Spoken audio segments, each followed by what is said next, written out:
So you can think about Christ from a psychological perspective, and my critic, this particular critic that I've been reading, said, well, that doesn't differentiate Christ much from a whole sequence of dying and resurrecting mythological gods. And of course, people have made that claim in comparative religion. Joseph Campbell did that, and Jung to a lesser degree, I would say, but Campbell did that. But the difference, and C.S. Lewis pointed this out as well, the difference between those mythological gods and Christ was that there's a historical representation of his existence as well. Now you can debate whether or not that's genuine.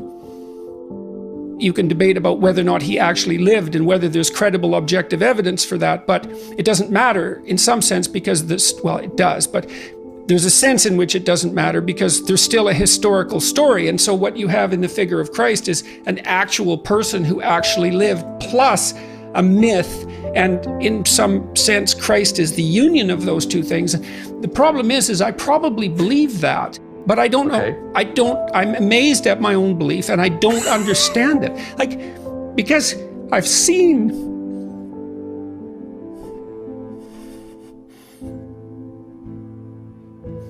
sometimes the objective world and the narrative world touch. That's Jungian synchronicity. And I've seen that many times in my own life.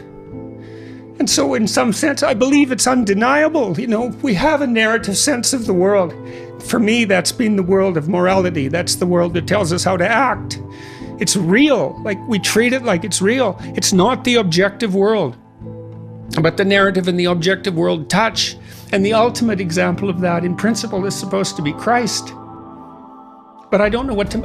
that seems to me oddly plausible. Yeah. But I still don't know what to make of it. It's partly because it's too terrifying a reality to fully believe. I don't even know what would happen to you if you fully believed it.